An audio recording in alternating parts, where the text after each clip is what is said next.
Becky from BCT Channel 6, and right now we're at the Promenade in Bolingbrook, Illinois. Behind me you can see all the patrol cars lined up. They have this is their third annual patrol car parade. They come out with their muscle cars and all kinds of really cool cars. So what we're going to do is we're going to go ahead, get some interviews, and let them tell you all about their cars. And at the end, they have a pretty cool parade. This is an annual event, so by the time you see us, it'll be over, but you'll know to look for it next year. Let's take a look.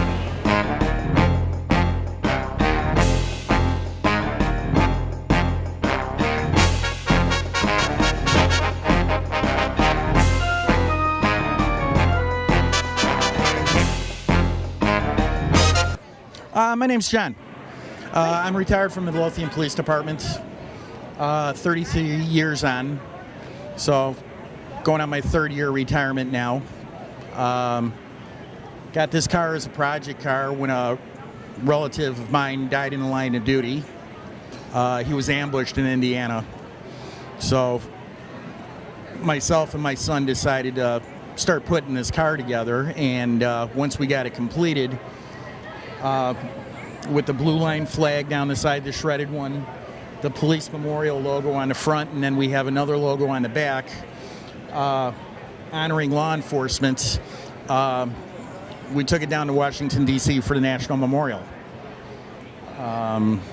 This car's been all over. You know, we're down at Springfield every year with it now, at the Illinois Memorial. We've been to the Indiana Memorial, been to one in Ohio, another one in Missouri. With any luck, I'd like to hit every state. But unfortunately, if I'm hitting every state, that means that there's line of duty deaths in every state. So it would be nice to have a 0 year, but yet we have yet to have under 300. But yeah, it's what you do when you're retired after 33 years and you got too much time on your hands. Other than that, my co-pilot in there, it was donated by my grandson. He's the assault koala who likes to run radar. You know, it's just a nice thing to do. You get to get around, you meet a lot of officers from different departments, and you hear a lot of stories about the officers that died in the line of duty, and some of them are really heart-wrenching when you hear them. But it's part of the job. I lucked out in 33 years, but I know people 6 months into the job, you know, something major happened. Mm-hmm. But other than that, it's, you know, now I go do things like this and, you know, try and make the kids a little happy, get them less afraid of law enforcement. They get in the car, play with the sirens and stuff, play with the lights, and, you know, they leave with a smile, so that makes my day. Squad car night right here at the Promenade Bolingbrook, all in memory of Officer Stephen Alexander. Thank you so much. Please make sure share those pictures on social media. Check into the event on Facebook. We would love to see your perspective on tonight's event. Thank you for being here. Thank you for all the departments for being here. And we will start our parade of lights in roughly 15 minutes. Thank you.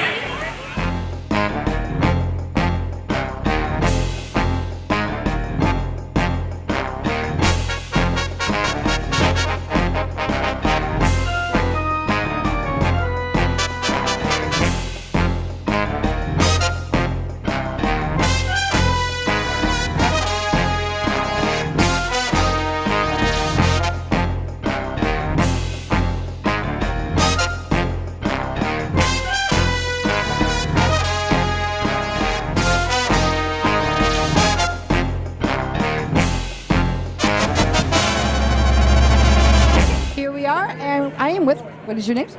Jim Luckett. Jim Luckett? Yes. And this is your wonderful beast here, huh? Yes, it is. My 1980 Oldsmobile Cutlass Supreme. Tell us about it. Like I said, it's a 1980 Olds Cutlass Supreme. It's got a 436 cubic inch small block Chevy in it that made 660 horsepower. I belong to an organization called Beat the Heat.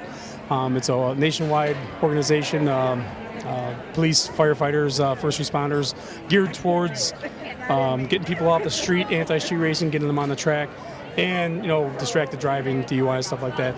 There's about 150 cars of these all over the country, and there's a fistful of them in Australia as well. Oh, wow. Wow. So you get the aggression out and all that, wanna race, but put it in a safe environment. Absolutely, and it's so much fun. How many times do you ever get to say that you can line up next to a police officer and not get in trouble? So Then you also probably meet and then bond with a lot of young kids that normally may not have had that relationship, right? absolutely, we talk to a lot of kids. We keep track at every event the number of kids that we talk to. I've been doing this for 12 years, and I'm in the hundreds of thousands of kids that we've spoken to, and we've raced. I can't tell you how many, and I've raced people I've never met before, and I've actually raced people that I encountered on the street in a negative aspect. I had one guy that I raced down at Route 66 that I had pulled over when he was younger and dumber, and did a lot of stupid stuff. And he says, "Do you remember me? You wrote me a fistful of tickets." I said, "Are you mad about that?" He said, "No, it was the kick in the butt I needed to start acting right." So we raced out there at the track, and he beat me, and had a good time. Wow.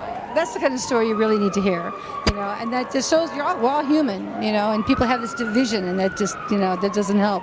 This looks like a custom paint job on here. Yes. Actually, one of the Bolingbrook police officers is retired now, painted it. This car was never a police car. It was just my car that I had. It's actually kind of unique because back in the day, before I was the police and before I was smart enough to know any better, I actually used to street race this car. You were young and stupid. Right, young and stupid. I'll say it. Right. Got over that, realized, starting, doing the police thing and realizing that that's a problem, and got into this and just been having a blast ever since. Like I said, I've been doing this like 12 years. I've probably traveled close to 60,000 miles doing events everywhere from Dallas to DC with this car. Well, that's very admirable, and thank you so much for giving us this interview. Thank you very much. And I'll have to come out and see you sometime at the drag strip. Sounds good. We'll probably be at the Route 66 Classic at Route 66 Driveway. And when will that be? Sometime in August. I can't remember the date. All right. Well, I'll keep in touch with you. All right, Thanks a lot. Thanks. Bye.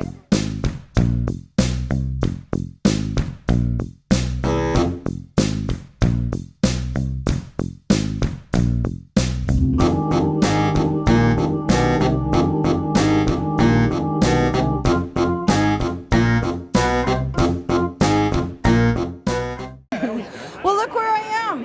I'm in a squad car in the front. And I'm here with John. This is your car? Yes, ma'am. It's my car. It's a 1984 Chevrolet Caprice Police Interceptor drag car.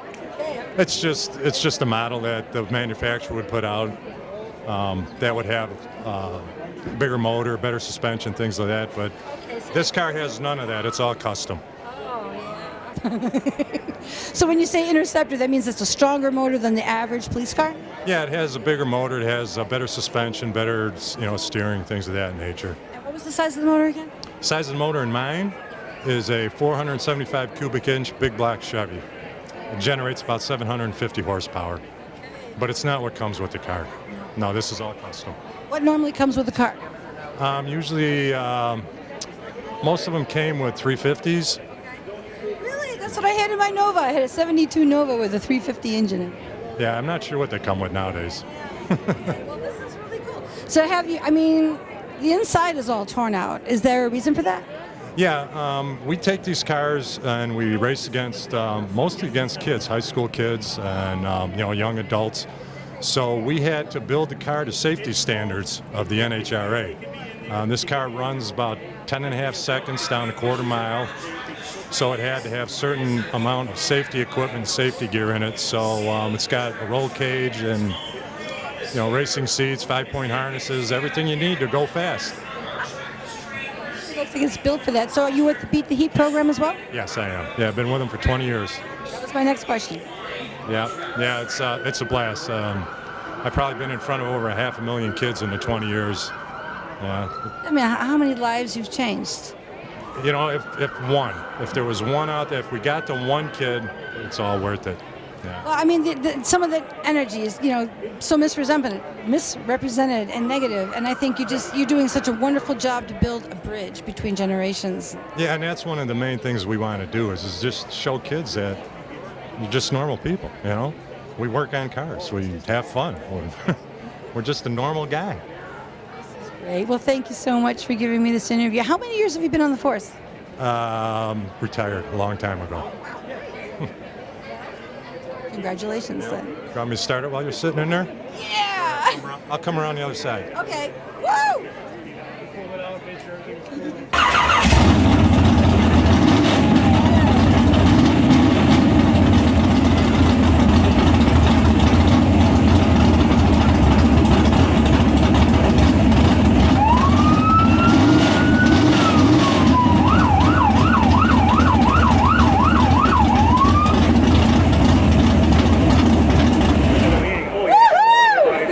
Well, thank you so much. That was awesome. You just gave me a thrill that I've always wanted to do. And so maybe sometime we'll have to meet you out on the drag strip. We'll be there. Come on out. All right. All right. It's time. Thank you. Bye.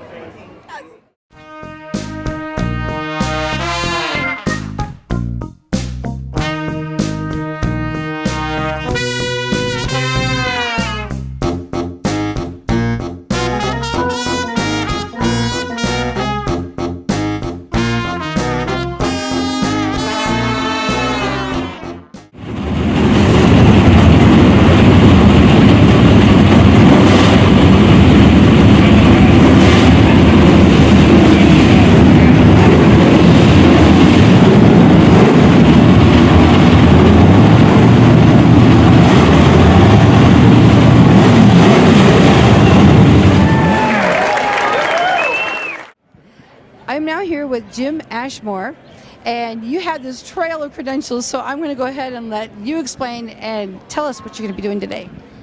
I'm a member of the Bagpipe and Drums of the Emerald Society and the Chicago Police Department. We are here to represent all the fallen officers throughout our country, but especially those from Chicago and in Illinois. I am a proud member of this organization and a retired police officer from the village of Western Springs. I've also worked for the Railroad Police in the city of Chicago that includes Amtrak, Conrail, Southern Pacific Railroad Police, and I'm also an honorably discharged veteran from the United States Army. 703rd Support Battalion, Maine, stationed in Germany for 2 years. Chernobyl blew up. That's a real lifetime of dedication. It's just, you know, and we have some friends who are also in the Emerald Society, and our family's a lot of police. So it's just, you know, when you walk out that door, you just never know what's going to happen. And it is just such an admirable job. I am a color guard member. I hold the flags. I have custody of all the flags that the Bagpipe and Drums use in different parades and events, and I know what to do with them when we perform. So. Yeah, you never really think about that part. You know, it takes the whole picture. That's really cool. So you guys are going to be going on in just a few minutes then, right? Yes, ma'am. Okay. Well, we'll be looking forward to your performance, and we'll be right up front. Thank you. Thank you. Bye-bye.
We're here today, especially because of police officer Steve Alexander, who started this a few years ago. He can't be here anymore. He died in a terrible tragic car accident in Ireland. So we're here to memorialize him and remember him. Never forget Steve Alexander from Bolingbrook.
mention Mr. Stephen Swain from CPD on the drum solo. Thank you very much.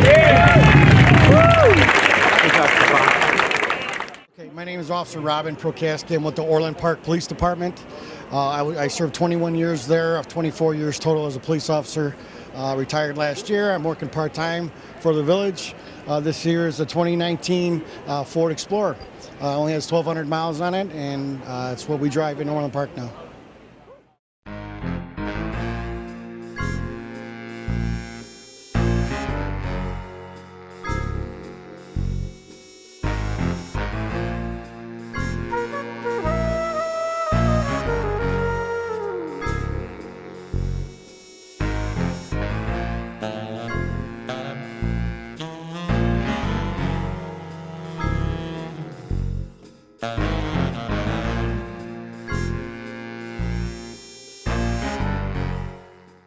I'm here again with Jim, and we're on a different car. Why don't you tell us about this car? This is Bolingbrook Officer Steve Alexander's car. He's the officer that organized this whole show 3 years ago. And then it's kind of being held in his honor now because him and his brother and his parents were tragically killed in an automobile accident in Ireland, ironically enough, on their way to a family funeral. So this is a 1972 Chevrolet Camaro. I think Steve's owned this thing since he was a little kid. He's had it forever. It's got a, I believe it's a 383 cubic inch small block Chevy. Just trying to think from memory here. Makes about high 400s, low 500 horsepower. It does have a nitrous system on it. It's running like 11.0s, 1090s on a nitrous kit. What does that exactly mean for some people who may not know what that means? Well, nitrous is a very, very cold gas. It's compressed gas, and it has its own oxygen. And that's how you make horsepower in these cars is the oxygen. So when you put more oxygen into it, it lets you burn more fuel and make more power. So where it would make 500 horsepower on just the engine, it makes about 700 horsepower in total with the nitrous kit. So this was Steve's car. Who owns it now? His brother-in-law that just walked through here, he owns the car now. So actually, I think he owned the car before, but so he's entrusted with the care of the car now. So. Well, thank you very much, and this has been a really memorable day. It's been fun for the sad reason that we're here, but it's still a good time. I could probably be 60.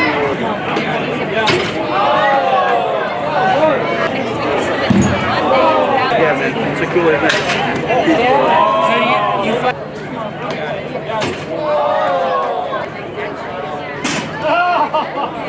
I'm starting to dry out up here.